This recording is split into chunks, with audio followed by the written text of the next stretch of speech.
안녕하세요.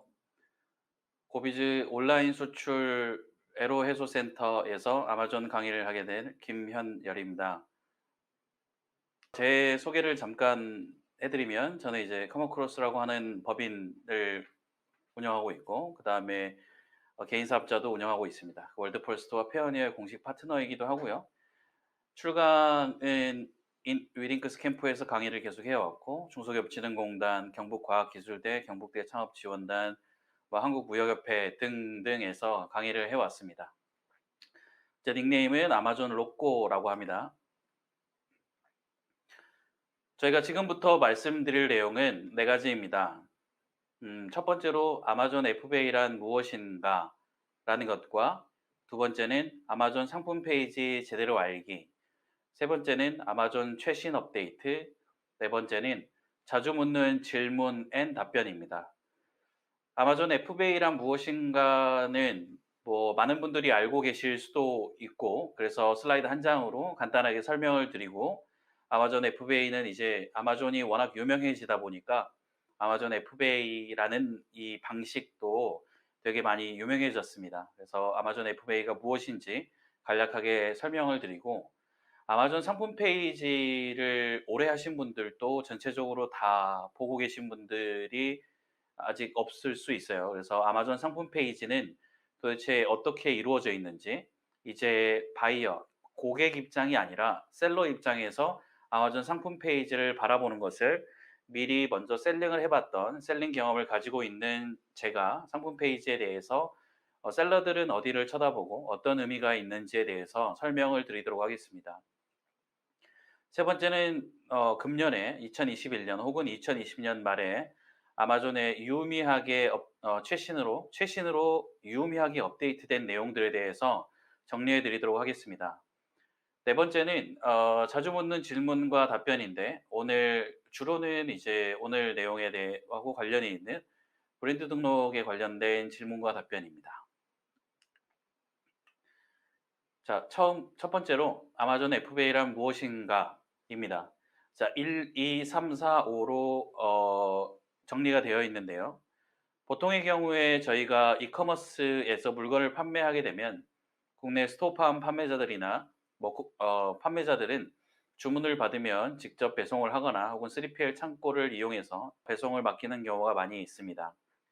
그거를 가장 먼저 시행한 게 이제 아마존인 것 같은데요. 아마존이 가장 먼저 FBA라는 물류 시스템을 제공을 하고 물건을 판매하고 싶은 사람들은 우리 창고에 물건을 입고시켜라. 그러면 통합된 인터페이스에서 셀링도 관리하고 물류도 관리할 수 있다라는 거를 제시해서 그 첫 번째 행동은 아마존 창고에 재고를 발송하는 겁니다. 다시 말해서 한국에 있는 재고를 이제 우리가 아마존에서 미국에서 판매하기 위해서 미국에 있는 창고로 물건을 이동시켜 놓는 겁니다. 자, 여기 한국 입장에서는 출고가 될 거고요. 미국 입장에서 아마존 창고 입장에서는 입고가 될 겁니다. 그래서 아마존 창고에서 우리 물건을 받아 본인들의 창고에 입고를 시키고 저희와 아마존이 같은 전산을 쓰고 있기 때문에 아마존이 물건을 입고시키면 저희가 그 진행 상황을 눈으로 확인할 수 있는 시스템입니다. 자, 두 번째는 아마존 스토어 스탁입니다. 아마존 창고에 재고를 보관하게 됩니다. 물론 스토리지 피라 그래서 보관 비용이 발생하긴 합니다. 근데 보관 비용이 차지하는 비용이 FBA 수수료 중에 많은 부분을 차지하진 않고요. 많은 부분을 차지하진 않습니다. 물론 무게가 무겁거나 부피가 굉장히 큰 물건을 취급하시는 분들은 스토리지 피, 그러니까 얼마나 오랫동안 내 물건이 아마존 창고에 잠자고 있는가가 가도 굉장히 중요한 지표가 될 수 있습니다. 오래 있는 만큼 비용이 많이 발생하기 때문이죠. 그래서 최적의 수량을 아마존 창고에 입고시키기 위해서 여러 가지 셀링의 데이터들이 필요하겠죠. 자, 세 번째는 고객이 상품을 주문하게 되면 네 번째로 아마존이 재고를 픽업해서 다섯 번째로 아마존이 배송을 하게 됩니다. 배송뿐만 아니라 배송 이후에 발생하는 CS, 이제 고객 응대도 아마존이 알아서 진행하게 됩니다. 알아서 진행하기 때문에 그 아마존은 그 리턴을 100% 받아주는 시스템이죠. 그래서 아마존 FBA 우리한테는 FBA란 말로 다가오는 거고 고객들한테는 프라임 서비스라는 말로 똑같은 서비스를 다르게 다른 단어로 인식을 하고 있는 건데요. 고객들 입장에서는 프라임 서비스 이제 연 단위의 회비를 내고 본인이 원하는 제품을 빠른 배송을 받고 또 만약에 마음에 들지 않아 리턴을 한다라고 하면 아마존이 일반 셀러들보다 훨씬 더 유연한 정책으로 받아주죠. 그래서 셀러 입장에서는 이제 불리할 수도 있다라고 생각할 수 있지만 또 그러한 정책 때문에 아마존이 성장한 거기 때문에 또 그게 잘못됐다라고 말하기는 좀 어려운 것 같습니다. 그래서 FBA의 핵심은 우리의 물건을 한국에 있는 물건을 미국에 판매하기 위해서 미국의 아마존 창고에 물건을 입고시키고 아마존에서 물건이 판매되면 아마존이 직접 배송하고 CS까지 처리해 주기 때문에 상품을 판매하는데 이전보다 물류 쪽에서 신경 써야 될 부분, 물류 이후에 단에서 신경 써야 될 부분들이 많이 줄어들고 이제 상품 이미지, 이 상품 설명 그리고 마케팅 부분에 어 셀러가 집중할 수 있게 됩니다. 물론 처음에 이제 아마존 FBA가 굉장히 좋게 느껴질 수도 있고 좋은 게 사실입니다, 물류적인 측면에서는. 근데 결국 아마존 이런 좋은 시스템이 있기 때문에 아마존에 많은 셀러들이 들어와 있고 현재는 상당히 많은 카테고리에 많은 상품 영역에 경쟁이 치열하게 이루어지고 있는 상황입니다. 그렇기 때문에 마케팅을 준비하지 않으시고 내 상품 페이지를 최적화시켜서 마케팅을 염두하지 않고 혹은 마케팅을 공부하지 않고 무조건 FBA 시스템만 믿고 런칭을 했다가는 큰 코를 다치기 쉽습니다. 그래서 런칭만으로 끝나는 것이 아니라 아마존 마케팅, 광고까지 연결돼서 상품이 실제로 전환, 그러니까 구매가 이루어져야만 우리에게 수익으로 귀결되는 비즈니스이기 때문에 상품을 기획하는 단계, 제조하는 단계, 혹은 RA 셀러라면 상품을 셀렉하는 단계에서부터 이 상품이 판매될 것인가, 혹은 판매되게끔 하기 위해서는 어떻게 해야 될 것인가에 대해서 깊은 고민이 같이 들어가야 됩니다. 물론 이 뒤에 목차에서 아마존 상품 페이지 이야기를 여러분들한테 설명을 드리면서 어느 부분이 이 상품을 잘 팔리게끔 만드는지 또 어떤 노력들을 기울여야 되는지에 대해서 설명을 드릴 수 있도록 하겠습니다. 자, 두 번째, 아마존 상품 페이지 제대로 알기입니다. 지금 뒤에서부터 보시는 페이지는 아마존 특정 상품 한 개의 아마존 상품 페이지를 가장 위에서부터 아래까지 스크롤을 다 내려가지고 우리가 볼 수 있는, 고객이 볼 수 있는, 또 셀러가 볼 수 있는 화면을 모두 다 함께 보면서 여러분들에게 설명해 드리는 시간을 갖도록 하겠습니다. 먼저 제가 선택한 상품은 폴라스 초이스라고 하는 브랜드의 엑스폴리언트라고 하는 이렇게 벗겨내는 스크럽 같은 제품인 것 같습니다. 그래서 화장품이고요. 무엇보다 화장품이 일반적인 상품보다 뭐 인허가도 좀 더 까다롭고 규정도 훨씬 까다롭기 때문에 강의를 할 때 보통은 뷰티나 식품 뭐 이런 것들을 위주로 하게 되는데요. 그 이유는 대부분의 규정이 뷰티 쪽이 훨씬 더 높기 때문입니다, 스탠다드가. 그래서 뷰티 규정들을 다 이해하고 있다라고 한다면 다른 카테고리에 갔을 때는 조금 더 수월하게 진행을 할 수 있기 때문입니다. 먼저 제가 설명할 부분들을 미리 빨간 박스로 이렇게 표시를 해 두었는데요. 아마존에서 상품 리서칭을 할 때 제일 중요한 부분은 일단 왼쪽 상단에 배송 주소가 제일 중요합니다. 별거 아닌 것 같지만 이제 막 시작하시는 분들은 내가 검색창에다가 검색 키워드를 집어넣고 검색 결과를 바라보고 있지만 최초에 한국에서 접속을 하게 되면 배송 주소가 한국으로 되어 있기 때문에 한국 주소가 되어 있는 상태에서 검색을 하면 한국으로 배송 가능한 상품들만 보여줍니다. 그렇기 때문에 내가 타겟으로 하고 있는 미국 고객들과 내가 보고 있는 화면이 너무 많이 다르게 되면 시장 리서치를 한다는 게 좀 무의미해지는 거죠. 그래서 항상 아마존에서 시장 리서치를 한다. 검색 결과를 좀 보려고 한다. 제가 지금 검색창에 입력한 검색 키워드는 폴라스 초이스라고 되어 있는데요. 폴라스 초이스를 검색했을 때 나오는 검색 결과를 제대로 보고 싶다.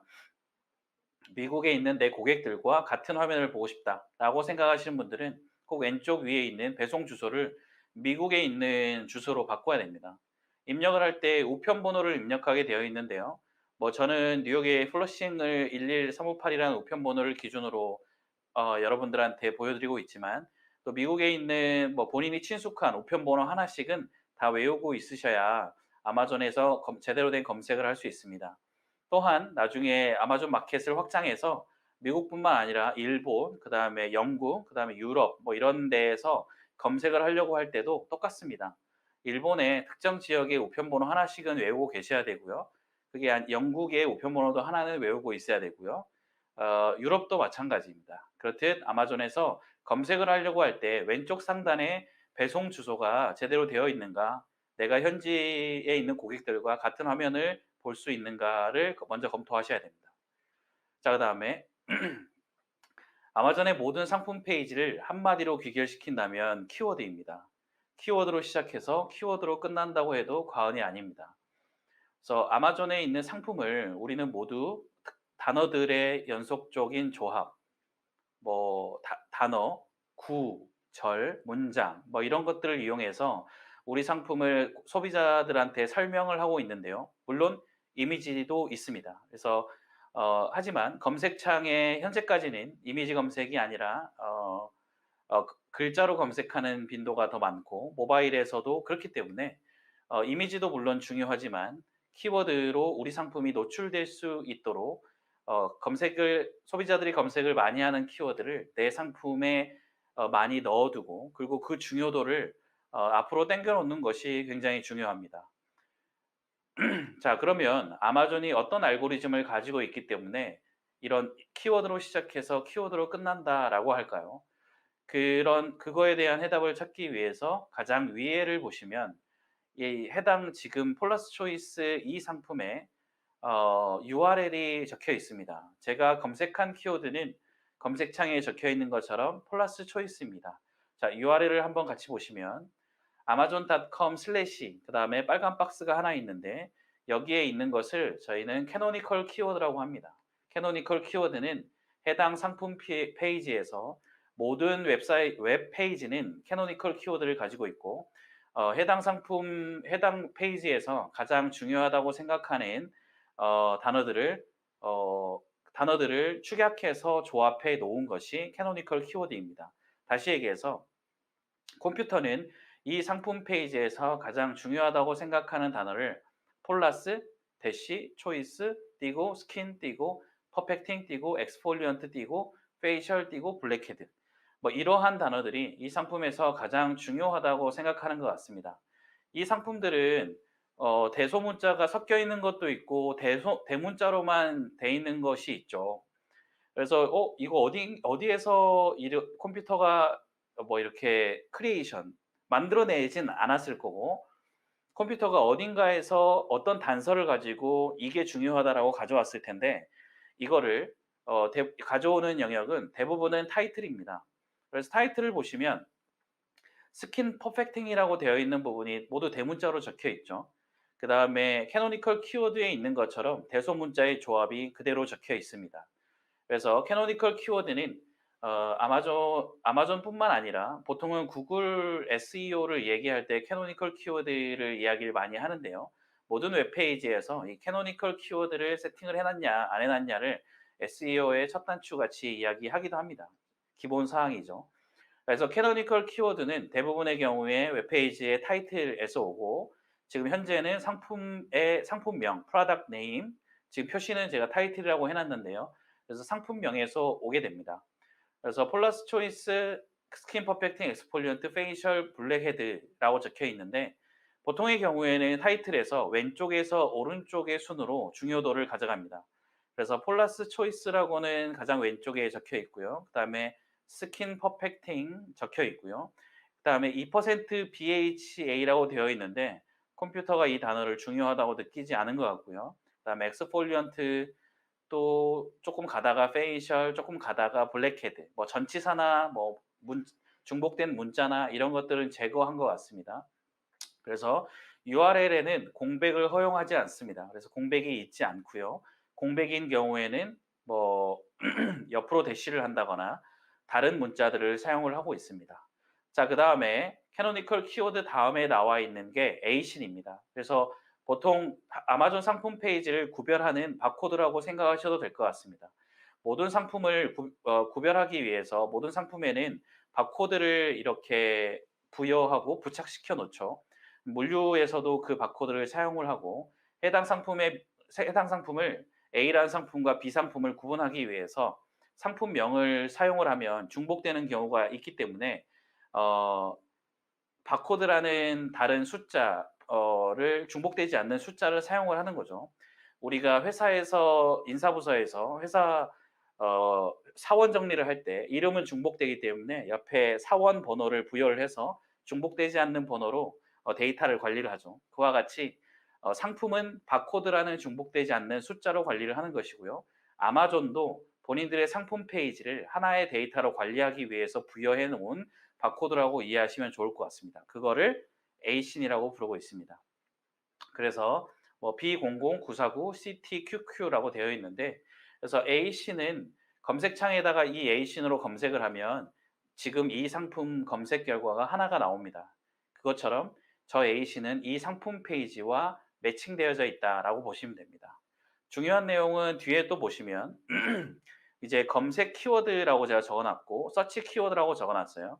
그 밑에 보시면 URL에 키워드 등호 표시가 되어 있죠.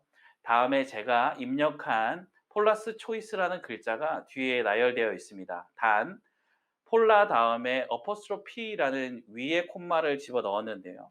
그게 기계어로 컴퓨터 언어로 퍼센트 27이라고 표시되어 있습니다. 다음에 알파벳 S 제가 적은 대로, 그 다음에 한 칸 띄는 공백이 있는데요. 공백은 퍼센트 %EB라는 문자로 나열되어 있습니다. 자, URL에서는 공백을 허용하지 않고 허용하지 않는 특수 문자들이 있기 때문에 지금 보시는 것처럼 숫자와 문자와 알파벳으로 이루어져 있는 기계어로 해당 문자와 띄어쓰기를 공백을 이제 대체하고 있습니다. 그게 그 다음에 이어지는 단어가 초이스입니다. 그래서 아마존의 URL을 보시면 벌써 제가 이 상품까지 도달하는데 입력한 검색어를 URL을 통해서 데이터화하고 있고, 이 아마존이라는 알고리즘 내에서는 어떤 고객이 어떤 검색어를 입력해서 어떤 A신 지금에 도착을 했고, 지금 URL을 오른쪽에서 왼쪽으로 한번 봐보세요. 다시 한번 설명해 보겠습니다. 오른쪽에서 왼쪽으로 보면 고객이 어떤 검색어를 검색창에다가 입력을 했고, 그 검색어를 검색한 다음에 도착한 A신이 이 A신이고, 이 A신은 왼쪽에 있는 캐노니컬 키워드로 이루어져 있는 상품이다 라고 해석할 수 있겠죠. 그래서 아마존 알고리즘이 이 고객의 행동이라 그러죠. 행동을 분석을 하는데, 이 분석을 할 때 가장 중요한 소스가 저 검색어이고, 그 검색어를 통해서 선택한 상품이고, 그 상품이 어떤 키워드들로 대표되는 상품이냐라고 생각해 보시면 내가 상품 페이지를 만들 때 타이틀에 내 상품을 가장 대표할 수 있는, 그리고 고객들이 많이 집어넣는 검색 키워드를 타이틀에 왜 넣어야만 하는지에 대해서 대답이 될 수 있을 것 같습니다. 자, 그 다음에 그러면 그 다음에 여러분들 눈을 화면의 왼쪽으로 돌리셔서 검색 키워드 제가 이렇게 적어 놓고 타이틀, 블랙 포인트, 디스크립션 이렇게 적어 놨습니다. 자, 타이틀 영역은 제가 설명을 드렸죠. 근데 타이틀 영역에서 밑으로 좀 내려와 보면 블랙 포인트, 화면의 우측 하단이죠. 그래서 블랙 포인트라고 적혀 있는 이 5개의 점, 영어로는 저기 앞에 있는 5개의 점 자체를 블랙 포인트라고 부르고, 아마존에서는 이 블랙 포인트라고 부르면 상품의 상세 설명을 5개의 점으로 요약해 놓은 영역이라고 볼 수 있을 것 같습니다. 그래서 URL에 캐노니컬 키워드도 있지만 아마존이 꼭 저것만 우리 상품을 구성하는 키워드로 인식하는 건 아니고 검색 키워드로 인식을 하려고 할 때는 이 타이틀에 있는 단어들과 블랙 포인트에 있는 단어들을 내 상품과 이렇게 매칭시키는 작업을 합니다. 우리 입장에서 셀러 입장에서 매칭을 시킨다는 거는 그 단어를 상품 리스팅에 포함시켰다라는 것이고 되도록이면 중요도에 따라서 타이틀에 중요한 거를 타이틀에 그 다음 중요한 거를 블랙 포인트에 그리고 더 중요한 단어를 왼쪽에서부터 오른쪽의 순으로 배열시키는 것이 기본입니다. 기본은 기본일 뿐, 뭐 무조건 그대로 해야 되는 건 아니죠. 그래서 기본적으로는 그렇다는 것이고, 본인이 판단했을 때 내 상품 설명을 꼭 그 기본을 지키면서 할 수 없다라고 하면 다른 방식을 차용하셔도 상관없습니다. 어찌됐든 가장 중요한 목적은 내 상품을 고객들한테 효과적으로 설명하고 그 효과적인 설명을 고객들에게 어필이 돼서 구매로 이루어지게 만드는 것이 가장 큰 목적인데 단지 그 행위를 할 때 아마존은 내 상품을 어떤 식으로 받아들인다라는 것을 여러분들도 알고는 있어야 된다는 거죠. 그래서 타이틀과 블랙 포인트에 들어가 있는 단어들이 내 상품을 설명하는 중요한 키워드가 되는 거고 그 키워드에 따라서 검색 결과에 내 상품이 노출이 되기도 하고 노출되지 않기도 하는데 이때 사용하는 단어가 인덱스라는 단어를 사용합니다. 그래서 어떤 키워드를 검색을 했을 때 내 상품이 검색 결과에 나온다고 하면 내 상품이 해당 검색어에 인덱싱 되어 있다라고 표현을 하고 있습니다. 그래서 이러한 표현들은 뭐 내가 아마존을 많이 합니다라는 자랑을 하기 위한 표현들이 아니라 여러분들이 스스로 학습하고 또 다른 사람들과 대화하기 위해서 다른 사람들이 통용해서 사용하고 있는 단어이기 때문에 여러분들도 알고 계시면 더 좋을 것 같습니다. 자, 타이틀 밑에 나와 있는 바이라고 되어 있는 옆에 폴라스 초이스라고 하는 파란색 글씨가 되어 있습니다. 해당 글씨에는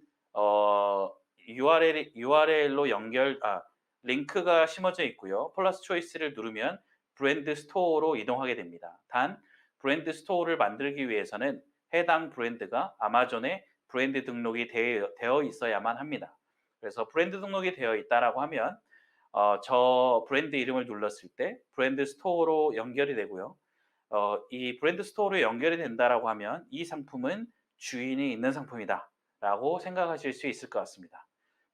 자, 그다음에 그 밑에 리뷰가 있습니다. 아마존에서 리뷰는 전환을 그러니까 구매를 만들어내는 가장 중요한 지표이죠.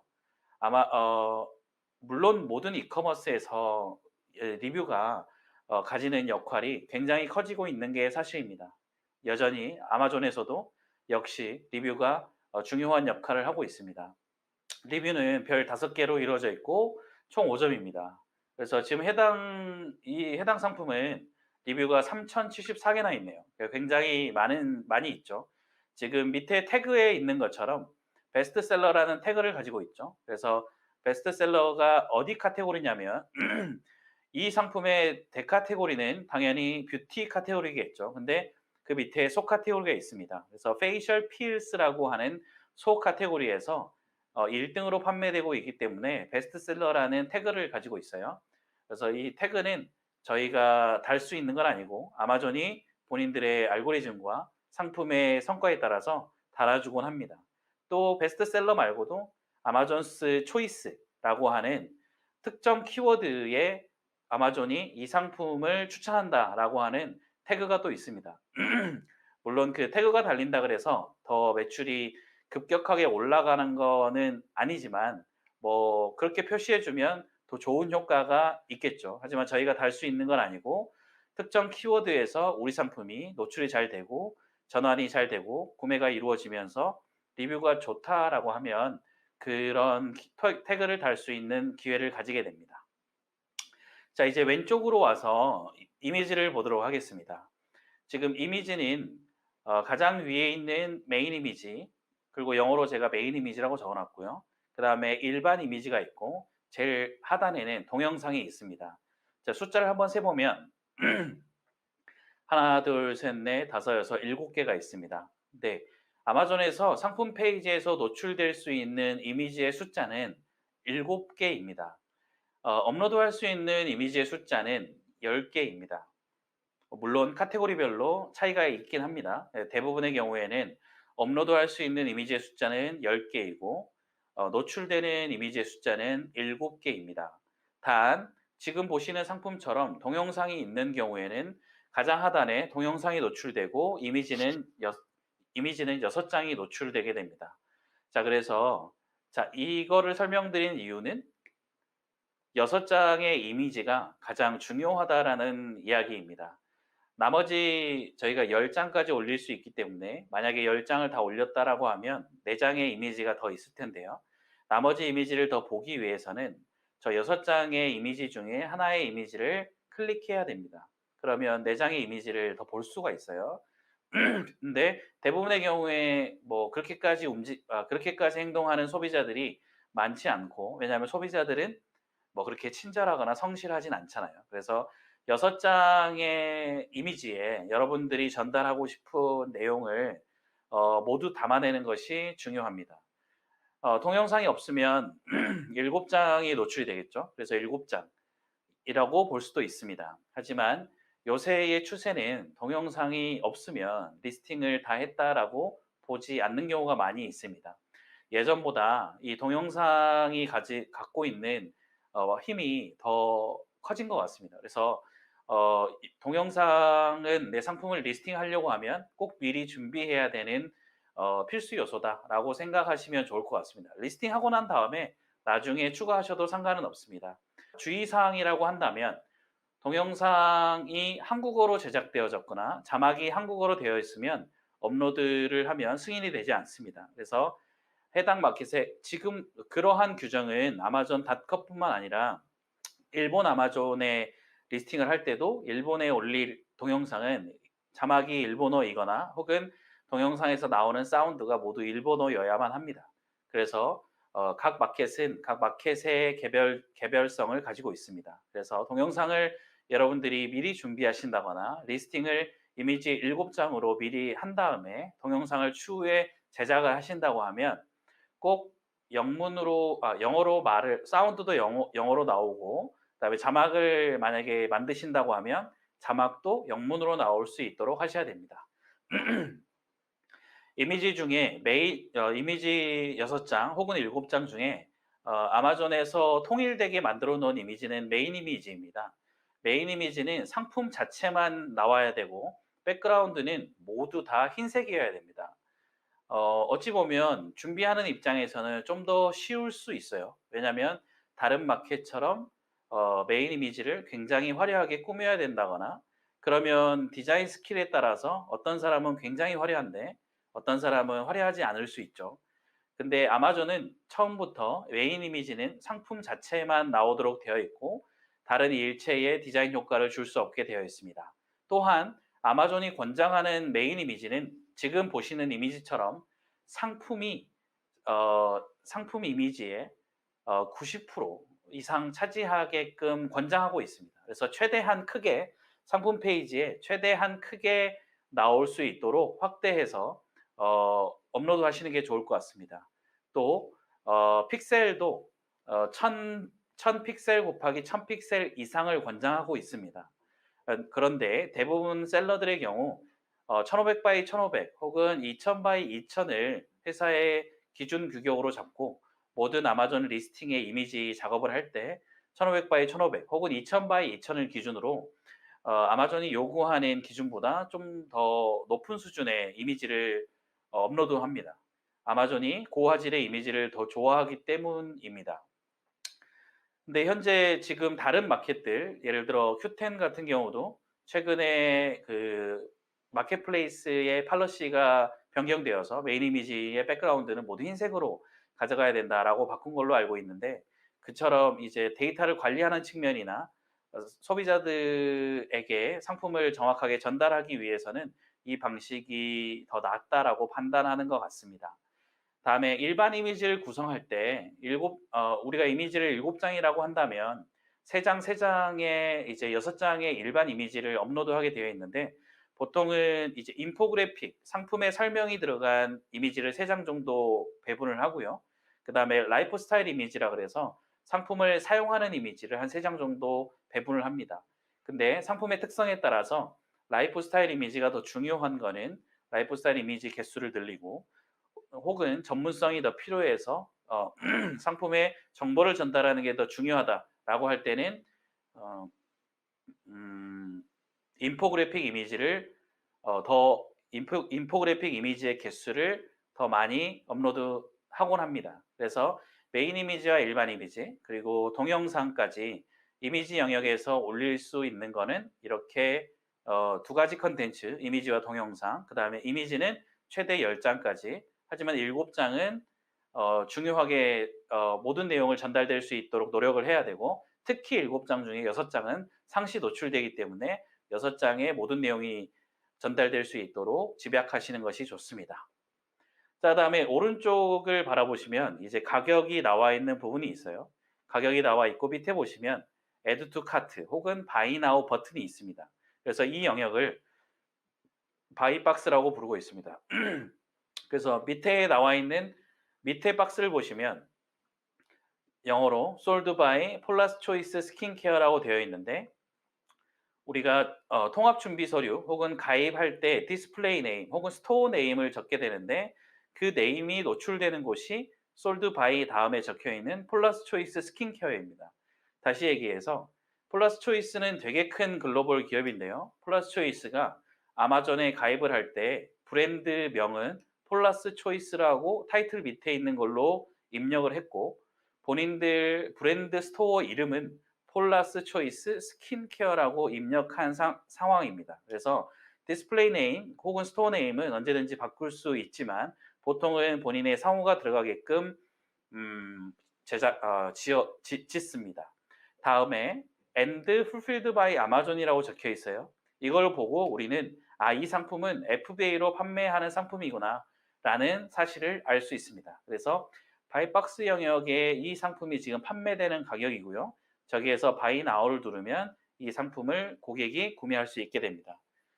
자, 이 정도가 아마존 상품 페이지 중에 가장 상단이 가장 중요합니다. 그래서 지금 위에 있는 URL을 이해하는 거, 그리고 왼쪽 상단에 배송 주소를 항상 해당 국가에 맞게끔 맞춰 놓는 거, 그다음에 타이틀과 블랙 포인트에 본인의 상품과 관련되어 있는 키워드를 많이 놓고 관련도 높은 키워드들을 타이틀에 되도록 포함시키는 이 과정, 그 다음에 이미지는 이미지를 가지고 고객과 소통하는 거기 때문에 되도록이면 상품에 적혀 있는 모든 글자들이 보일 수 있도록 메인 이미지는 크고 선명하고 고해상도, 다시 얘기해서 1000x1000 이상이지만 실제로 셀러들은 1500x1500, 2000x2000 정도의 고해상도의 이미지를 사용을 하고, 그다음에 일반 이미지에서는 내 상품이 전달되고 내 상품의 상세 기능이 전달되고 어떻게 사용되는지를 보여줄 수 있는 이미지들을 올리시면 됩니다. 자, 이제 스크롤을 내리면 이런 화면들이 밑에 쏟아지게 됩니다. 우측 상단에 나와 있는 화면의 제목들을 제가 빨간색으로 적어놨는데요. 가장 첫 번째 나오는 게 frequently bought together라고 적혀 있네요. 그래서 이 해당 상품과 함께 구매되는 상품을 아마존이 보여줍니다. 함께 구매되는 상품, 제가 중요하게 적어놓은 거는 광고가 아닙니다라고 적어놨어요. 이 영역은 저희가 광고할 수 있는 영역은 아니고 아마존이 본인의 판매 데이터, 알고리즘을 가지고 해당 상품과 어떤 상품이 자주 구매되는지를 소비자들에게 보여주는 영역이고, 이거를 같이 사게 되면 토탈 얼마 정도 드는지를 명시적으로 보여주는 공간입니다. 그 아래는 이제 brands related to this category on Amazon 이렇게 되어 있어요. 그래서 이 영역은 광고 영역입니다.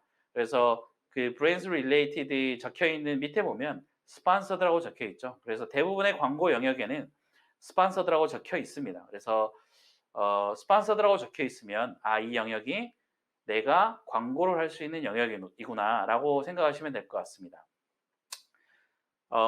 brands related to this category on Amazon은 우리가 선택할 수 있는 광고 중에 sponsored brand라고 하는 브랜드 광고이고, 그 밑에 보시면 Sponsored Product Related to this item이라고 되어 있는 거는 이것도 광고인데 이거는 Sponsored Product의 프로덕트 광고 중에 프로덕트 상품 밑에 광고할 수 있는 영역입니다. 그래서 Sponsored Product은 내 상품을 광고하는 영역이고 위에 Brands Related to this category on Amazon은 내 브랜드를 광고할 수 있는 영역입니다.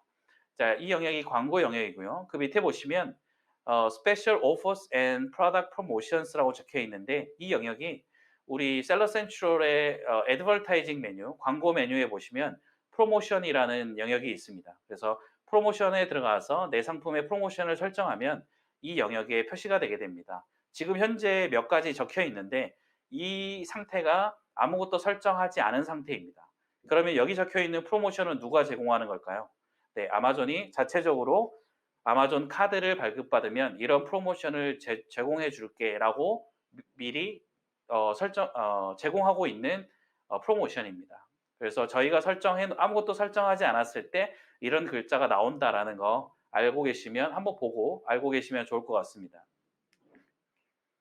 자, 다음으로 아마존 스크롤을 좀 더 내리면 이제 프로덕트 디테일스라고 해서 상품의 정보들이 나옵니다. 첫 번째로 아이템 웨이트, 그 다음에 쉬핑 웨이트, 그 다음에 ASIN이 여기에서도 발견을 할 수 있고요. ASIN 밑에 UPC라고 적혀 있습니다. UPC라는 개념은 프로덕트 아이디, 아마존에서 얘기하는 프로덕트 아이디라고 표현하는 프로덕트 아이디라고 하는 개념의 하위 개념이에요. 그래서 프로덕트 아이디라고 하면 UPC라고 하는 바코드를 이야기를 할 수 있고, 다시요. 프로덕트 아이디는 바코드를 이야기하고 있습니다. 근데 다양한 바코드가 있는데 UPC는 그 바코드의 종류 중에 하나이죠. 그래서 UPC는 주로는 북미 지역에서 사용하는 바코드를 지칭할 때 UPC라고 부르고요. 또 유럽과 우리나라 같은 쪽에서 사용하는 바코드를 EAN이라고 부릅니다. 그래서 EAN 바코드의 특징은 88이라는 숫자로 시작하는 것이 특징입니다. 그래서 해당 상품의 프로덕트 아이디로 입력한 UPC가 무엇인지를 보여주고 있습니다. 밑에 커스터머 리뷰도 볼 수 있고 또 아마존의 큰 특징이죠. 밑에 보시면 아마존 베스트셀러스 랭크라고 해서 소위 BSR이라고 줄여서 부릅니다. 아마존은 항상 어떤 개별 상품의 순위를 실시간으로 공개를 하고 있는데요. 지금 이 상품은 뷰티 카테고리에서 47등을 하고 있고요. 그 밑에 카테고리, 속카테고리인 페이셜 필스라는 카테고리에서 1등을 하고 있습니다. 1등을 하고 있기 때문에 베스트셀러 태그를 달고 있는 거죠. 자, 그 밑에 보면 비디오스라는 영역이 있습니다. 이 비디오스라는 영역은 셀러만 업로드할 수 있는 영역은 아닙니다. 고객도 이 영역에 비디오를 업로드할 수 있습니다. 하지만 뭐 그렇게 친절한 고객들이 많진 않죠. 그래서 비디오는 꼭 셀러만 올릴 수 있는 영역은 아니다라는 것을 아시면 좋을 것 같고, 하지만 아무 고객이나 업로드를 할 수 있는 건 아니고 고객도 아마존이 퍼포먼스를 계속 평가를 해요. 그래서 아마존에서 구매 이력이 있고 그리고 정상적으로 구매 이력이 있고 또 리뷰도 많이 달았고 뭐 이러한 그리고 계정이 생긴 지 어느 정도 정상적인 기간이 지났고 뭐 이러한 기준이 통과된 계정들이라면 해당 상품에 관련된 동영상을 지금 저희 화면에 네 번째 있는 것처럼 고객이 직접 How to apply 이렇게 하면서 직접 올리는 영상을 올릴 수도 있습니다. 자, 만약에 우리가 이 앞 화면에서 상품 페이지에서 동영상이 이미지 영역의 가장 하단에 노출되는구나 라는 것을 알 수 있었는데요. 동영상은 하나만 업로드 시킬 수 있는 게 아니라 계속 업로드 시킬 수 있습니다. 근데 만약에 노출은 여기에 하나만 되는 거고요. 만약에 여러분이 동영상을 2개 뭐 혹은 3개를 올렸다고 하면 나머지 동영상은 이 밑에 여기 영역에 노출이 되게 됩니다. 그래서 비디오는 하나만 업로드 시킬 수 있다라고 오해하시는 분들이 있는데 하나 업로드한 다음에 또 준비하셔서 또 올려도 되고요. 또 준비하셔서 또 올려도 됩니다. 아마존에 브랜드 등록을 하게 되면 브랜드 광고 중에 비디오로 상품을 노출시킬 수 있는 내 상품의 비디오를 노출시킬 수 있는 광고가 있기 때문에 광고를 위해서 최적인 동영상을 다시 만들어서 하고 싶다라고 하시면 비디오를 다시 제작하실 수도 있고요. 그 비디오는 45초여야만 광고를 돌릴 수 있습니다. 물론 여기 상품 페이지에 있는 비디오와 별개로 광고를 돌릴 때는 광고에 사용될 이미지를 파일 자체를 업로드하도록 되어 있기 때문에 아마존에 업로드하는 파일은 뭐 1분이어도 상관이 없는데 광고를 돌릴 때의 파일의 크기는 45초여야 합니다. 그래서 뭐 두 개를 다 고려하신다고 하면 동영상을 제작할 때 45초로 제작하신다면 뭐 나중에 속도를 줄여야 된다거나 배속을 올려가지고 45초로 줄여야 되는 수고스러움을 덜 수 있을 것 같습니다. 자, 다음으로 스크롤을 좀 더 내리면 이제 왼쪽에는 Customer Questions and Answers라는 영역이 있고요. 여기에 question은 소비자들이 직접 남기는 질문입니다. 그리고 answer는 셀러가 대답을 할 수도 있고요. 이 상품을 써봤거나 샀던 고객들이 대답을 할 수도 있습니다. 근데 생각보다 고객들이 대답을 올리는 경우가 되게 많아요. 근데 왜 그럴까요?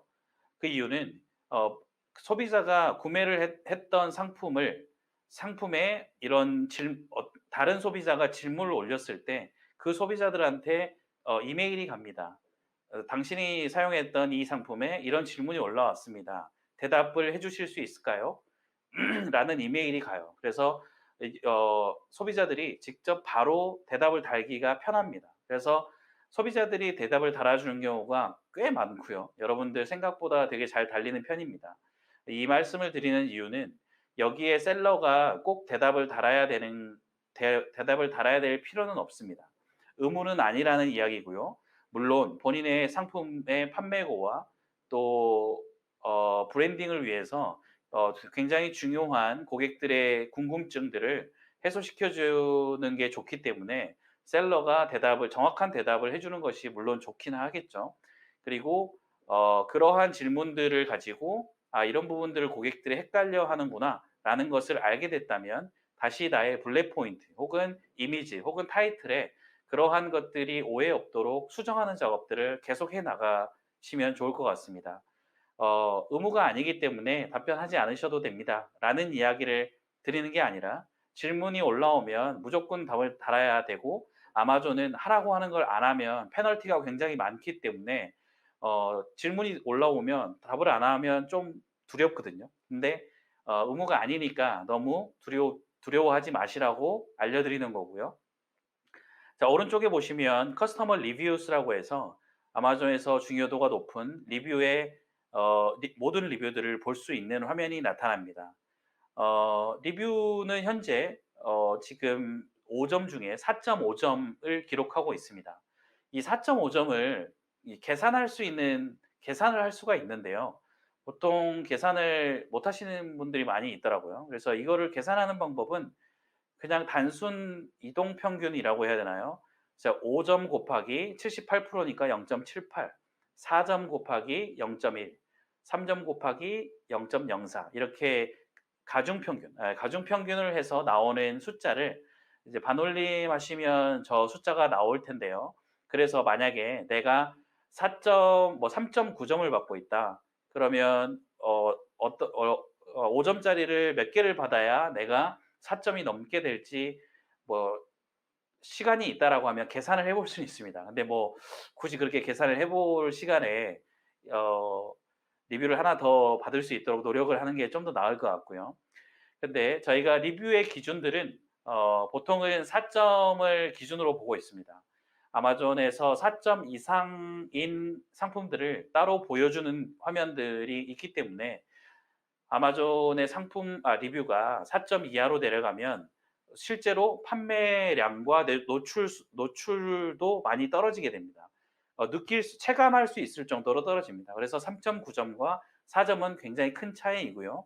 그다음에 4점이 넘었다고 하더라도 4.3점 이상을 유지해 주는 것이 좀 훌륭한 정도, 그리고 4.5점 이상이면 더할 나위 없는 정도의 리뷰 수준이라고 볼 수 있습니다.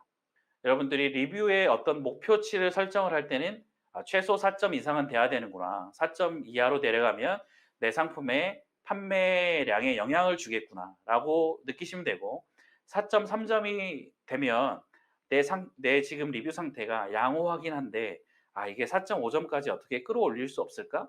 라고 생각하시면 될 것 같고 4.5점 이상이 된다라고 하면 이게 안 떨어져야 될 텐데 안 떨어지게 하기 위해서 리뷰를 좀 더 확보해 놔야겠다. 이 정도 마음이면 리뷰를 바라봤을 때 뭐 미리 셀링을 해 봤던 분들과 거의 같은 판단을 하고 계신 걸 거예요. 그다음에 지금 오른쪽 하단에 또 제가 빨간 박스 하나를 쳐 놨는데 거기에 탑 리뷰스를 항상 기준으로 아마존 리뷰가 노출이 됩니다. 그래서 들어갈 때마다 리뷰가 분명히 생겼는데 그 리뷰가 안 보이실 거예요. 처음에는 어떻게 봐야 되는지 모를 수 있어요. 그래서 탑 리뷰스라는 저 핸들바를 드롭다운 메뉴를 머스트 리센트라는 메뉴가 하나 더 있습니다. 그래서 머스트 리센트를 선택을 하게 되면 가장 최근에 달린 리뷰의 순서대로 탑다운으로 이제 나열이 됩니다. 그러면 가장 최근에 달린 내 리뷰와 그리고 가장 최근에 내 상품이 어떤 평가들을 어떤 리뷰의 추세가 어떤지를 볼 수 있습니다. 그래서 최근에 달린 리뷰의 추세가 중요하기 때문에 예전에 달린 거는 뭐 저희가 어떻게 할 수가 없잖아요. 그래서 어, 여러분들이 리뷰를 보실 때는 머스트 리센트로 항상 바꾸셔 가지고 가장 최근에 달린 리뷰들을 보시는 게 좋을 것 같고 그리고 그 위에 read reviews that mention 해 가지고 또 키워드가 나와 있죠. 그래서 리뷰에서 사용된 키워드들을 아마존이 이렇게 선별을 해 놓습니다. 그래서 바쁜 사람들은 리뷰를 다 읽지 않고 위에 키워드를 보는 경우도 생기겠죠. 그래서 리뷰에서 사용되는 단어가 내 상품 페이지에 반영되어 있는지 또 가장 고객들이 내 상품에 대해서 많이 말을 하는 단어이기 때문에 또 내 상품 페이지에 검색에 영향을 미치는 타이틀이나 블랙 포인트, 타이틀까지는 아니라 하더라도 블랙 포인트에 이런 단어들이 들어가면 좋을 수 있겠다. 여러 사람들이 언급한 단어이기 때문에 라고 유추해낼 수도 있을 것 같습니다. 자, 다음 페이지 스크롤 또 내리면 이제 프로덕트 디스크립션 영역이 나옵니다. 어, 아마존의 상세 페이지, 한국의 단어로 하면 한국의 상품 페이지로 얘기하면 위에 있는 이미지가 아니라 아래의 상세 페이지를 와 매칭시킬 수 있는 영역입니다. 근데 우리나라 같은 경우는 상세 페이지가 위에 있는 이미지보다 차지하는 고객들이 이렇게 눈이 가는 영역이 더 큰데 사실 아마존은 위에 있는 메인 이미지와 그다음에 일반 이미지, 그다음에 동영상의 영역이 고객들이 차지하는 중요도가 훨씬 더 중요합니다.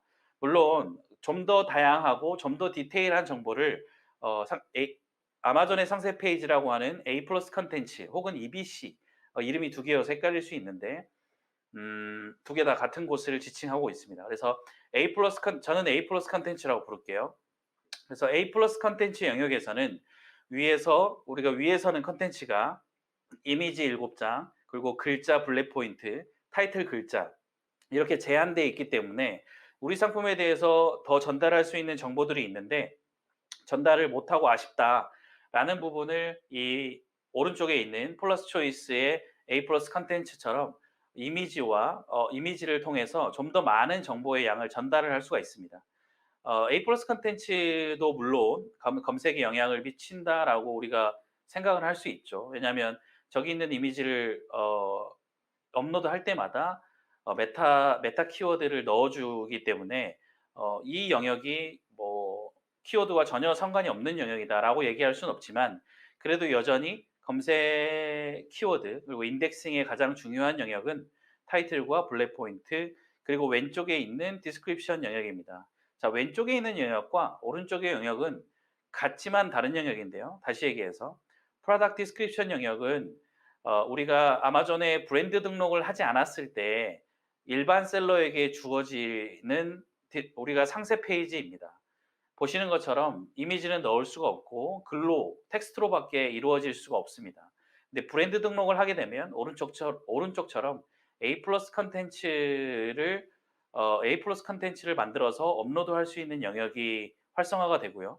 A 플러스 컨텐츠가 활성화가 되면 왼쪽에 우리가 적었던 디스크립션 영역은 보이지 않게 됩니다. 근데 디스크립션 영역에는 여러 가지 키워드들을 넣을 수가 있어요. 그래서 중요도로 보면 키워드를 배치시켜야 되는 중요도로 보면 타이틀에 가장 중요한 키워드를 집어넣고 그 다음 중요도는 블랙 포인트 그리고 더 많은 키워드를 넣고 싶다고 할 때 디스크립션에서 내 상품들을 설명하면서 좀 더 마이너한 키워드까지 넣을 수 있을 것 같습니다. 행여 내가 브랜드 등록을 해서 A 플러스 컨텐츠만 밖에 노출되고 있다고 하더라도 디스크립션 자체는 뒤에서 텍스트로서 검색 키워드로 역할을 하기 때문에 디스크립션에 꼭 상세 설명을 넣으실 것을 추천드리고 또 아마존 리스팅을 할 때 필수 입력 사항이기도 합니다. 자, 근데 최근에는 아마존 그 상품 상세 페이지의 디스플레이 화면이 좀 바뀌어서 A 플러스 컨텐츠가 나온 다음에 브랜드 등록을 한 셀러라면 A 플러스 컨텐츠가 나온 다음에 그 밑에 또 셀러가 입력한 왼쪽에 있는 프로덕트 디스크립션이 또 글로 노출이 두 개 다 되는 경우도 생기고 있습니다. 그래서 두 개 다 중요하기 때문에 어느 것 하나 놓칠 수는 없습니다. 자, 여기까지 해가지고 아마존의 상세 페이지를 모두 다 봤는데요. 위에서부터 아래까지입니다. 자, 위에 상세 페이지의 타이틀, 블랙 포인트, 이미지들을 보고 다음에 뭐 중간에 광고 영역들을 넘어서 상품의 디테일을 보고 그다음에 Q&A와 리뷰를 보고 나면 여기에 프로덕트 디스크립션 영역이 나오게 된다라는 겁니다. 그래서 여기까지 여러분들이 상품 페이지를 보면서 셀러의 입장에서 알아야 될 영역들과 이런 걸 아셨기 때문에 이제 아마존에 가셔서 다른 셀러들이 리스팅 해놓은 걸 보시면서 A 플러스 컨텐츠가 보이면 이 셀러는 브랜드 등록을 한 셀러구나 라고 판단할 수가 있고 위에 타이틀과 블랙 포인트를 보면서 이 셀러가 가장 중요하게 생각하는 키워드는 타이틀에서 가장 앞부분에 있는 이 키워드겠구나 라는 것을 검색창에다가 입력을 해보시다 보면 아마 자동 완성되는 키워드들을 보실 수 있을 거예요. 그래서 확인할 수 있겠죠. 이 키워드가 진짜 중요하긴 하구나. 자동 완성되는 거 보니까. 뭐 이렇게 1차적으로 판단할 수 있습니다. 물론 여러분들이 아마존에 좀 더 깊게 들어오고 사업이 확장되신다고 하면 그러한 것들을 분석할 수 있는 여러 가지 툴들을 사용하면 좀 더 다채롭고 깊은 리서치를 할 수 있게 됩니다. 자, 세 번째로 아마존 최신 업데이트입니다. 아마존 최신 업데이트의 첫 번째로 아마존 가입 절차에 화상 인터뷰가 도입된 사실입니다. 기존에는 서류로만 진행됐기 때문에 맞는 서류를 제출을 해도 반려되는 경우가 생겼어요. 그럼 맞는 서류인데 왜 반려되냐? 라고 질문을 하신다면 바로 그 부분이 답답했던 부분이죠. 그래서 왜 반려됐는지 이유도 잘 알려주지 않고 내부 보안을 위해서 알려줄 수 없다라는 이유와 함께 그렇기 때문에 되게 답답했고 그렇게 거절이 되면 다시 가입하기가 어려웠던 상황들이 많이 있었는데 지금은 이제 신분 증빙 절차, 소위 저희가 SIV, Seller Identity Verification이라고 부르는데 신분 증빙 절차가 통과될 확률이 올라갈 것으로 기대합니다. 그리고 한국어로 진행이 되기 때문에 너무 두려워하지 마시고 본인의 신분과 그리고 회사를 증빙할 수 있을 서류들을 미리 출력해 두시면 옆에서 이렇게 대조하기 때문에 좀 더 편안하게 이 화상 인터뷰를 진행할 수 있을 것 같습니다. 자, 그다음에 아마존에서 리뷰를 받을 수 있는 프로그램으로 바인 프로그램이 있습니다. 애드버타이징 메뉴 하단의 서브 메뉴이고요. 가장 쉽게 설명을 한다라고 하면 바인이라는 메뉴는 아마존 체험단으로 이해할 수 있습니다. 그래서 상품을 체험단들한테 무료로 나눠주고 해당 체험단들은 리뷰를 달아줘야 될 의무가 생기는 거죠. 그렇기 때문에 그 체험단은 아마존이 직접 관리를 하고 아마존 내에 바인 커스터머라고 따로 설정이 되어 있고 해당 바인 커스터머들은 내 상품을 검색해서 무료로 살 수 있는 기회를 갖게 됩니다. 그래서 아마존 체험단으로 이해하시는 게 바인 프로그램을 이해하는 가장 쉬운 방법일 것 같고 상품은 무료로 제공이 됩니다. 자, 리뷰를 확보하는 것이 주 목적입니다. 자, 무슨 말이냐면 리뷰만 확보된다는 거예요. 그러면 뭐가 확보 안 된다는 거냐? 밑에 보시면 상위 페이지로 올리는 랭킹 파워는 약합니다. 다시 얘기해서 보통의 경우에는 보통 고객이 어떤 특정 검색을 하고 내 상품을 클릭을 하고 그다음에 내 상품을 구매를 하고 긍정적인 리뷰를 달게 되면 내 상품의 랭킹 파워가 높은 수준으로 올라갑니다. 랭킹 파워라는 거는 특정 키워드에 내 상품의 노출이 3페이지에 있던 게 2페이지로 올라간다는 이야기예요. 그래서 랭킹 파워가 이렇게 자연적으로 물건이 판매가 되면 올라오게 되어 있는데 지금 현재 바인을 통해서 리뷰를 받는 이 절차는 리뷰만 확보가 되는 거지 이게 긍정적인 리뷰가 확보됐다 그래서 내 상품을 위로 올려주는 랭킹 파워는 가지고 있지 않습니다. 뭐 어느 정도는 가지고 있다라고 얘기하시는 분들도 있는데 사실 공개되지 않은 거기 때문에 저희가 경험칙으로 예상을 할 수 있는 건데 바인 리뷰가 30개가 다 달렸다 하더라도 내 상품의 그 키워드 랭킹에 영향을 미치는 경우는 미치는 정도는 굉장히 미미하다는 사실 정도는 미리 알고 계시면 좋을 것 같습니다. 다음으로 리뷰가 30개 미만이어야만 참가 가능합니다. 내 상품이 이미 30개를 넘은 리뷰를 가지고 있다라고 하면 바인 프로그램에 참여를 할 수가 없습니다.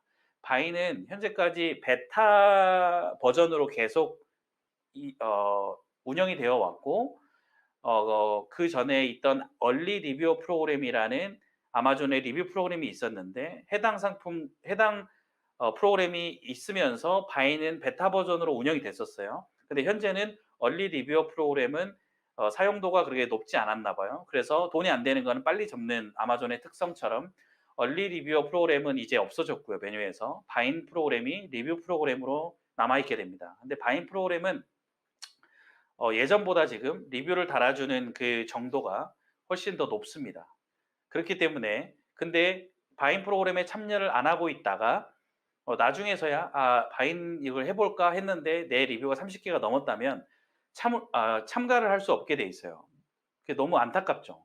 그래서 사실 신상품을 런칭을 했다라고 하면 바인 프로그램은 필수적으로 먼저 해 놓고 시작하는 게 맞습니다. 그래서 그리고 밑에 보시는 것처럼 5개 상품까지 등록이 가능하고 한 상품당 30개까지 무료로 제공이 가능해요. 다시 얘기해서 30개의 리뷰를 받을 수 있을 가능성이 있는 거죠. 30개까지 다 받는 경우도 있고 예전에는 리뷰를 받는 율이 되게 낮아졌는데 아마존이 셀러를 관리하는 것처럼 아마 바인 리뷰어들도 관리를 했을 겁니다. 그래서 초반에는 30개를 등록해도 5개만 리뷰가 달리는 경우가 있고 그랬는데 지금은 30개 등록을 하면 그래도 최소한 10개 이상 그다음에 20개 넘어가는 경우가 시간은 좀 걸리지만 20개 넘어가는 경우가 빈번하게 발생하고 있습니다. 그래서 리뷰를 달지 않는 아마 바인 커스터머를 바인 집단에서 아마 배제를 시켰을 거예요. 아마존 셀러를 계정 정지시키는 것처럼. 그래서 지금은 리뷰를 달아주는 그 빈도가 굉장히 높은데 근데 리뷰가 잘 안 달리는 경우가 있습니다. 그런 경우는 보통은 상품의 특징 때문에 그래요. 상품이 속해 있는 카테고리 그리고 그 시장군이 굉장히 작은 군이라고 하면 바잉 커스터머들이 해당 상품을 무료로 살 경우가 무료여도 사질 않기 때문에 그런 경우에는 30개를 다 못 파는 경우도 생기기도 합니다. 바인을 이용하기 위해서는 현재로서 브랜드 등록이 필수입니다. 그리고 브랜드 등록이 되어 있다라고 하면 바이는 내 리뷰가 30개가 되기 전에 빨리 등록을 하시는 것이 좋을 것 같습니다. 리뷰는 몇 개를 팔면 하나 정도 달릴까요? 라고 질문을 하신다면 보통은 정확할 수는 없습니다. 정확할 수는 없는데 많이 박하다라고 생각을 하시면 좋을 것 같아요. 운이 좋다라고 하면 20-30개의 하나 정도가 달리면 굉장히 리뷰율이 굉장히 좋은 거고 보통은 100개에 1개 정도를 생각하시면 좋을 것 같습니다. 다시 백분율로 얘기를 해 본다면 한 4% 정도의 리뷰 확보 100개에 4개 정도가 달린다고 하면 굉장히 높은 수준의 리뷰 획득률이고요. 근데 보통은 2% 그다음에 1% 정도, 1-2% 정도의 리뷰 획득률이 정상적이라고 볼 수 있을 것 같습니다. 자, 그다음에 베타 메뉴에 있던 바인 프로그램이 현재는 베타 딱지를 뗐어요. 그래서 정식 메뉴가 됐습니다. 그래서 현재까지는 무료인데 유료화로 가능성이 될 거예요. 유료화로 될 가능성이 굉장히 높습니다. 그래서 몇몇 계정에서는 유료화가 이미 도입된 경우가 있기 때문에 되도록이면 빨리 사용을 하실 것을 권장을 드리고요. 이제 또 한 가지는 바인 프로그램에 참여를 했다고 해서 저기 바인 커스터머들 아마존 체험단들이 항상 좋은 리뷰만 달아줄 거라는 생각은 접으셔야 됩니다. 생각보다 굉장히 비판적이고 생각보다 굉장히 객관적입니다. 그래서 이 사람들이 만약에 좋은 리뷰를 달아줬다고 하면 본인의 상품에 자신을 가질 수 있는 계기가 될 것이고요.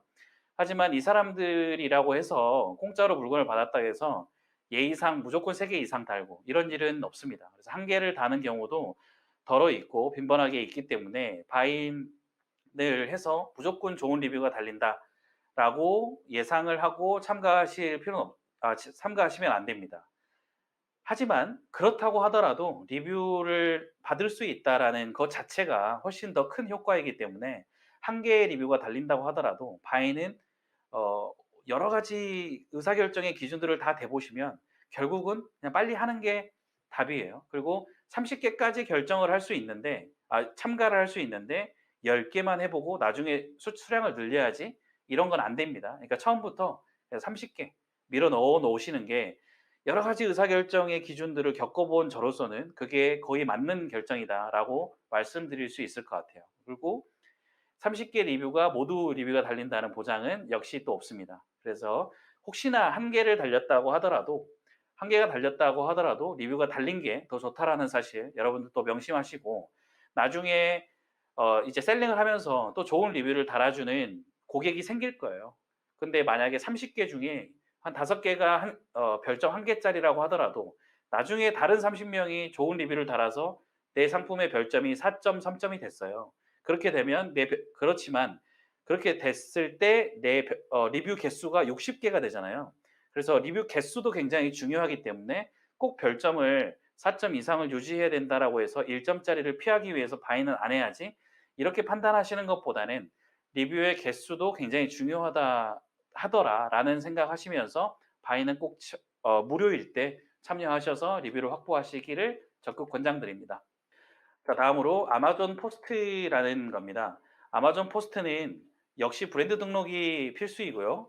현재는 베타로 운영되고 있습니다. 이거는 좀 쉽게 또 설명을 해본다면 브랜드 셀러들을 위한 인스타그램 같은 역할을 하고 있습니다. 그래서 브랜드 셀러, 본인의 브랜드를 가지고 있는 사람들이 본인 상품의 사진과 글을 이용해서 인스타그램처럼 매일매일 피드를 업로드하는 거예요. 그래서 피드처럼 되어 있습니다. 실제로도. 그래서 좋은 점이라고 한다면 무료라는 거죠. 역시 베타 버전이기 때문에 무료로 트래픽을 올릴 수 있는 좋은 기능이라고 판단됩니다. 그 사진과 짧은 글만으로 내 상품을 광고할 수 있고 여기는 인스타그램처럼 내 상품을 즐겨찾기를 고객들이 해요. 이 포스트를. 그래서 그리고 피드처럼 계속 올라가기 때문에 내 상품의 가장 최신 정보와 이미지를 올릴 수가 있습니다. 생각보다 트래픽이 많이 들어오는 프로그램 중에 하나입니다. 최근에 생겼지만 트래픽을 그래도 많이 끌 수 있는 프로그램 중에 하나예요. 왜냐면 아마존에서 만든 프로그램들이 항상 모두 다 성공적이진 않습니다. 아까 말씀드렸던 얼리 리뷰어 프로그램처럼 이렇게 망한 프로그램도 있어요. 근데 아마존 포스트는 아마존 내에 그 브랜드의 인스타그램 같이 피드를 올릴 수 있는 거라고 머릿속에 이미징 하시면 가장 맞게 이해하시는 거예요. 그래서 베타 버전이어서 현재 최근까지는 모바일에서만 노출이 되었었는데 지금 현재는 브랜드 스토어, 지금 PC에 있는 내 브랜드 스토어에도 포스트라는 별도의 메뉴가 생기고 그게 노출이 되고 있습니다. 그래서 점점 이 포스트는 좀 더 다양한 여러 가지 노출 영역에 아마존이 노출시키려고 노력하고 있는 것 같습니다. 그래서 리스팅을 다 하고 난 다음에 추가적으로 내 상품의 업데이트와 또 최신 이미지들을 올리고 싶다라고 하면 이 포스트를 활용해 보시는 게 좋을 것 같습니다. 자, 다음으로 A 플러스 컨텐츠는 앞에서 말씀드렸는데 지금 오른쪽에 보시는 것처럼 select the type of A plus content you wanna create 이렇게 돼 있죠. 그 다음에 enhanced product description이 기존에 있었던 A plus 컨텐츠 우리가 앞에서 봤던 상세 페이지예요. 근데 그 상세 페이지에 이제 오른쪽에 보시는 것처럼 브랜드 스토리라는 게 생겼습니다. 그래서 이제 상품에 관련된 그 설명이 아니라 우리 브랜드에 관련된 설명, 뭐 언제 설립이 돼가지고 어떤 거를 제조해왔던 회사이고 뭐 이러한 우리 브랜드의 신뢰도를 높일 수 있을 설명들을 이제 따로 입력할 수 있게 그러면 A 플러스 컨텐츠 영역에 브랜드 스토리라 그래서 따로 또 노출이 돼요. 그래서 이러한 영역들이 또 따로 또 생겼기 때문에 A 플러스 컨텐츠를 먼저 작업하시고 또 시간이 되실 때 브랜드 스토리까지 금년에 또 추가를 하실 수 있습니다. 또 최근에 업데이트된 것 중에 예전부터 저희가 아마존 셀러들이 골치 아팠던 것 중에 부정적인 리뷰를 지울 수 있는 방법이 없었어요. 현재도 지울 수는 없습니다. 하지만 현재는 이제 별점 3개 이하인 부정적인 리뷰를 할 때는 별점 3개 이하, 그러니까 3개를 포함하고 있습니다. 고객들에게 지금 아래 보시는 화면처럼 지금 여기는 커스터머 리뷰라고 하는 메뉴에 들어가서 상품의 리뷰를 확인한 건데요. 별점이 1개인 거를 오른쪽에 보시면 컨택 커스터머라고 버튼이 활성화되어 있어요. 그래서 저 버튼을 통해서 고객한테 컨택을 최후의 보루이죠. 이제 컨택을 할 수 있는 길을 아마존이 금년에 열어놨습니다. 밑에 보시는 것처럼 별점이 3개 이하여야만 가능하고요. 역시 브랜드 등록을 해야 합니다. 그 다음에 우리가 그 이메일을 레터를 적는 게 아니라 아마존이 미리 정해놓은 이메일 내용으로 고객에게 메시지가 발송됩니다. 그게 뭐 영어를 잘하신 분들한테는 아쉬울 수도 있죠. 자유도가 떨어지기 때문에. 근데 영어가 그렇게 편하지 않으신 분들은 또 고마울 수도 있어요. 미리 내용을 다 적어놨고 나는 발송 버튼만 누르면 되기 때문에 현재는 그렇게 되어 있습니다. 다음에 기존에는 부정 리뷰에 대처할 방법이 전혀 없었습니다, 사실. 근데 예전에는 리뷰에 셀러가 댓글을 달 수 있었는데 그 기능을 아마존이 없앴습니다. 그래서 그 이후로부터 부정 리뷰에 대처할 수 있는 방법이 없었는데 현재 아마존이 고심해서 만들어낸 방법이 이렇게 3개 이하일 때만 고객한테 접촉할 수 있게 길을 열어준 것 같습니다. 조금 더 다양한 방식이 열리기를 기대해 보면서 그래도 여기까지 와 있는 것도 어떻게 보면 좋은 방향인 것 같습니다. 자, 이제 자주 묻는 질문 답변을 해보도록 하겠습니다. 브랜드 등록을 하기 위해서는 무엇을 준비해야 하나요? 앞에서 브랜드 등록을 해야만 쓸 수 있는 기능들에 대해서 많이 설명을 했기 때문에 브랜드 등록이 궁금하실 것 같아요. 브랜드 등록을 하기 위해서는 사실 밑에 있는 거 하나만 있으면 됩니다. USPTO라고 하는 미국 특허청, 미국의 상표권을 등록하는 당연한 기관입니다. 그래서 미국의 상표권을 발행하는 기관이 USPTO예요. 그래서 USPTO에 등록된 상표권이 있으면 가능합니다. 그래서 많은 서류가 필요한 게 아니라 그냥 내가 아마존에 등록한 그 브랜드가 미국 특허청에 등록되어 있다라고 하는 상표권이 있으면 아마존에 브랜드 등록을 할 수 있는 페이지로 넘어가서 계속 바뀌긴 하지만 한 두세 페이지 정도의 입력하라는 사항을 입력을 하면 그 입력 사항은 다 상표권에 있는 입력 사항들이에요. 그래서 그거를 입력을 하면 브랜드 등록을 할 수 있게 됩니다. 상표권이 없습니다. 미국 상표권을 획득하는 방법이 알고 싶습니다. 라고 물으신다면 뭐 지금 현재의 가장 대표적인 거는 2가지 방법이 있어요. 아마존에 먼저 가입을 하시고 리스팅을 하신 다음에 아마존 내부 프로그램에 IP 엑셀러레이터라는 프로그램이 있습니다. 아마존 메뉴 중에 있어요. 거기에 가면 아마존과 협업을 하고 있는 아마존이 인증하는 공인된 로펌들이 있습니다. 그 로펌에 이메일을 쓰셔서 견적을 받고 그 로펌과 상표권 출원 진행을 하시면 돼요. 그렇게 됐을 때의 장점은 아마존 상표권이 등록되지 않은 상태, 출원 단계에서도 브랜드 등록이 된다라는 장점이 있습니다. 이 방식이 아니라고 한다면 무역협회에서는 해외 인증 획득 및 지식재산권 출원에 대해서 본인 부담금 20%를 받고 이 상표권을 받는 지원 사업을 하고 있습니다. 그래서 무역협회 해외 인증 획득 및 지식재산권 출원 지원 사업을 이용하신다고 하면 비용을 지원받아서 이 절차를 진행을 하실 수가 있습니다. 아마존이 예전에는 이 상표권이 출원 단계에서 등록까지 마쳐야만 브랜드 등록을 할 수 있게끔 했었습니다. 근데 지금은 그게 조금 완화됐어요. 근데 이게 완화되고 있는 단계여서 무조건 된다라고 제가 말씀드릴 수는 없습니다. 최근에도 제가 출원 단계에 있는 상표를 아마존에 등록해서 브랜드 등록을 한 적이 있습니다. 그 브랜드는 IP 엑셀러레이터를 통해서 받은 상표권은 아니에요. 그렇기 때문에 출원 단계에 있는 브랜드가 브랜드 등록이 된다라고 시원하게 말씀드리고 싶은데 아마존의 현재 팔러시 상으로 무조건 다 해주는 건 아니라고 나와 있습니다. 그래서 어느 방식을 택하셔도 상관은 없습니다. 그래서 출원이 만약에 되고 난 다음에라면 아마존에 어플라이를 해보실 것을 추천을 드려요. 어플라이를 해보고 난 다음에 승인이 되면 좋은 거고요. 승인이 안 된다라고 하면 등록까지 된 다음에 어플라이를 하셔야 됩니다. 하지만 끝까지 기다리지 마시고 중간중간에 계속 출원된 거 가지고 어플라이를 계속 해보세요. 아마존이 출원된 상표권에 대해서 조금 더 완화된 기준들을 점점 가져가고 있는 것 같습니다. 모르시는 분들을 위해서 출원 후에 미국의 상표권이 출원되고 정상적인 등록이 되려고 하면 보통 8개월에서 11년 정도 걸립니다. 그래서 이게 짧은 기간이 아니기 때문에 출원과 등록 단계에 대해서 설명을 좀 드렸습니다. 자, 브랜드 등록이 필수일까요? 만약 한다면 좋은 점은 뭐가 있을까요? PL셀러라고 하면 필수라고 말해도 상관이 없습니다. 브랜드 등록이 있어야만 내 상품에 다양한 홍보를 할 수가 있고, 그 다음에 내 상표를 지킬 수 있고, 아마존에서 새로 만들어내는 모든 프로그램들은 대부분 브랜드 등록을 한 셀러들 위주로 런칭을 하고 있기 때문에 브랜드 등록이 필수라고 할 수 있을 것 같습니다. RA 셀러들 같으면 브랜드 등록을 상표권을 구할 수도 없고 내 상품이 아니기 때문에 독점적 RA 셀러라고 하면 독점 계약이 되어 있기 때문에 상표권을 받아서 등록을 할 수 있을 거라고 봅니다.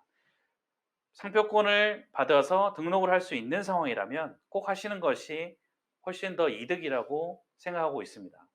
자, 밑에 훨씬 더 많은 영역이 브랜드 등록을 하게 되면 열리게 되지만 가장 대표적인 영역을 제가 구분을 해봤어요. 일단 상품 리스팅 영역에서는 A 플러스 컨텐츠를 사용할 수 있다. 그 다음에 브랜드 스토리를 사용할 수 있다. 또 한 가지, 세 번째 게 사실 가장 당연한 건데 중요한 권한이에요. 내가 리스팅한 리스팅에 수정하고 싶을 때 마음대로 수정을 할 수 있다라는 게 브랜드 등록을 하면 따라오는 권한입니다. 처음 들으시는 분들은 당연한 거 아니에요? 라고 생각하실 수 있지만 아마존의 상품 리스팅의 수정 권한은 1차적으로 리스팅하는 순간부터 아마존에게 있습니다. 그래서 내가 상품의 정보를 수정했다라고 해도 반영되지 않는 경우가 덜어 있는 게 아니라 빈번하게 있습니다. 단지 브랜드 등록이 되어 있는 셀러라고 하면 해당 리스팅에 대한 전권을 가져오고 수정 권한에 대해서 풀 권한을 가져옵니다. 그래서 수정했을 때 바로바로 반영돼서 다른 마켓에선 당연한 권한이 아마존에서 굉장히 큰 권한이 될 수 있습니다. 자, 다음 광고입니다. 광고에서는 바인 리뷰 프로그램을 사용할 수 있죠. 포스트도 참여할 수 있고, 그다음에 브랜드 광고를 사용할 수 있고, 리타겟팅 광고라고 하는 스폰서 디스플레이도 사용할 수 있습니다. 광고 영역에서 상당히 많은 가능성이 열리기 때문에 브랜드 등록이 되어 있을 때 훨씬 유리합니다. 다음으로 상표권. 아마존으로부터 본인 상표권을 보호받고 제3자로부터 사용 권리를 주장할 수 있습니다. 내 상표권을 아마존한테도 주장할 일이 생겨요. 이게 내 상표권이고 내가 사용하는데 왜 너가 간섭을 하냐라고 반박을 할 수 있을 권한이 생기는 거고, 다른 사람이 내 상표권을 사용한다거나 내가 상표권을 사용해서 리스팅한 거에 다른 사람이 판매를 하려고 할 때 내가 그거를 제지시키거나 막을 수 있으려면 그 상표가 등록되어 있고 브랜드 레지스트리가 되어 있어야만 주장할 수 있습니다. 자, 다음 브랜드 등록을 하게 되면 다양한 리포트를 받아볼 수 있습니다. 커스터머 리뷰라고 하는 거를 볼 수 있고요. 그래서 커스터머 리뷰에 접근해서 3점 이하였던 사람들한테 컨택을 할 수 있고요. 또 브랜드 어널리틱스라는 리포트가 있는데 이 리포트에서는 내가 속해 있는 카테고리뿐만 아니라 아마존에 있는 모든 카테고리에서 1등으로 검색되고 있는 검색어를 아마존이 공개를 해요. 그래서 한 5,000등 정도까지 1등부터 5,000등까지 해당 카테고리에서 검색이 가장 많이 되는 검색어와 검색 상품 3등까지 그 검색어를 검색했을 때 클릭이 가장 많이 받는 1등, 2등, 3등을 공개하고 있습니다. 우리의 경쟁자이겠죠. 저런 다양한 리포트를 볼 수 있기 때문에 브랜드 등록을 하게 되면 훨씬 다양한 인사이트를 만들어 나갈 수 있습니다. 자, 다음으로 브랜드 스토어를 만들 수 있습니다. 아마존 내에 나만의 별도의 브랜드 스토어를 꾸밀 수 있습니다. 그래서 브랜드 등록을 하게 되면 아래에 제가 말씀드린 이것도 구분을 어느 정도 해서 설명을 드린 건데, 이것뿐만 아니라 앞으로 사용할 수 있는 프로그램이 점점 더 늘어날 거고, 현재에도 아주 필수적이라고 생각하는 많은 것들이 브랜드 등록 셀러한테만 열려 있는 경우가 많기 때문에, 브랜드 등록을 할 수 있는 상황이라고 한다면 브랜드 등록을 하는 것이 우선입니다. 두 번째 강의도 들어주셔서 감사합니다.